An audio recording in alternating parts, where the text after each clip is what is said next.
Hello guys! Another day, another paubos na ice cream in a tub na naman nga tayo. So, ito yung ginagamit ko sa mga floats and ice cream in a cup natin dito sa bahay. So, ipapakita ko lang kung gaano din siya ka-smooth. Hindi siya icy. And kung makikita niyo, ito nga yung gamit kong super. Ang dali lang din yung gamitin. So, ayan. Tuturuan ko kayo kung paano gumawa niyan. So, first, kailangan meron kayong creme densada na chilled overnight. So, buksan lang natin siya ng ating can opener.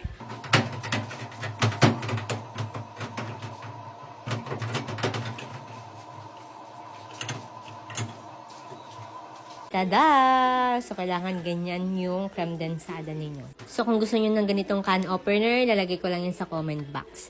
So, now, kailangan natin ilagay yung creme densada sa ating stand mixer at kailangan mag-volume siya into double. So, kailangan lang nating mag-wait ng ilang minutes para mag-double itong creme densada. At ayan, okay na siya. So, papatayin natin muna yung stand mixer. Ayan, nag-double na siya. And then, kailangan nakapag-prepare na kayo ng cold water. So, 1,200 ml yung cold water na ilalagay natin para sa ating ice cream na ginagawa. So, kailangan mahalo siya ng mabuti ng ating stand mixer. So, unti-unti lang natin ilalagay yung water. Hindi natin ibibiglain. At ayan yung ginagamit natin na ice cream powder mix ni Enjoy. So, kalahating kilo lang yung nilagay natin dyan kasi hindi kakasya yung 1 kilo. So, every time na gumagawa ko, kalahating kilo lang yung nilalagay natin dito. So, yan. Kailangan muna natin siyang haluin ng spatula. Kasi pag hindi natin hinalo yan, para kang mag-aabo dyan. So, yan. Nakita nyo naman, no? May smoke. So, kailangan natin siyang i-mix ng mabuti. Yung as in, dissolve na yung mga powder doon sa ating mixer. Para maging smooth ang kalalabasan ng ating ice cream.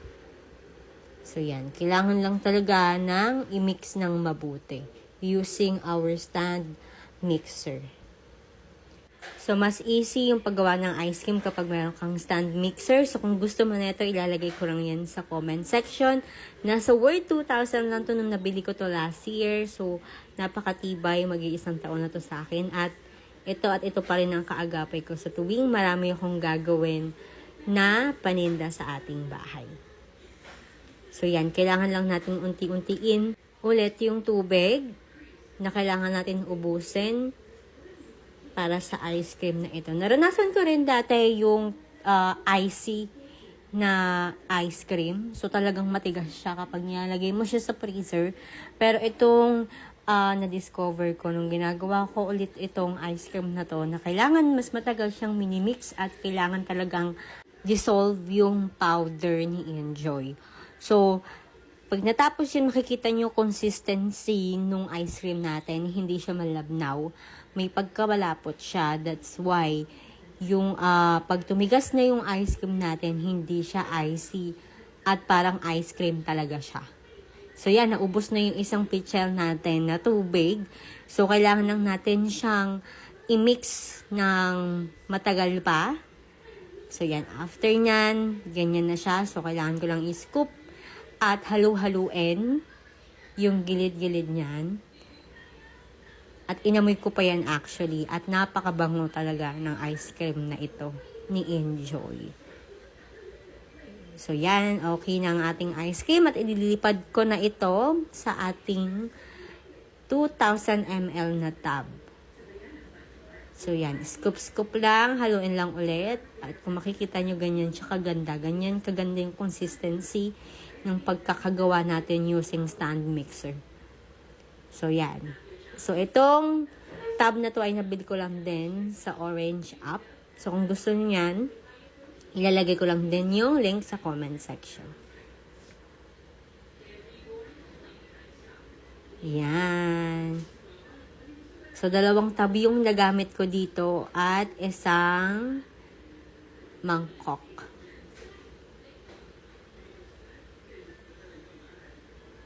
So, yung isa, ilalagay ko yan sa rep ng aking nanay. Yung isa naman dito sa taas para sa mga Coke floats. Yung isa, nasa nanay ko kasi may mga bumibili ng ice cream in a cup. So, para hindi na umaakit yung nanay ko dito sa taas para mag-scoop. So, yan. Saglit na saglit lang to maubos.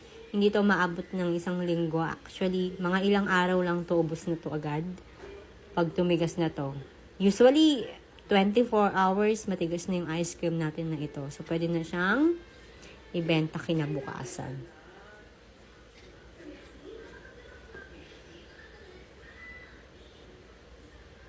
So, yan. Kapag tumigas yung nasa mangkok na yan, ililipat ko lang din yan dun sa isang tub na kulay pula natin kanina. So, ayan yung una nating ibebenta pag tumigas na. So, yan. Ang ganda ng ating Enjoy Ice Cream. So, yun lang. Kung gusto nyong bilhin or tignan yung mga gamit na ginamit ko dito, ilalagay ko lang yan sa comment section. Bye-bye!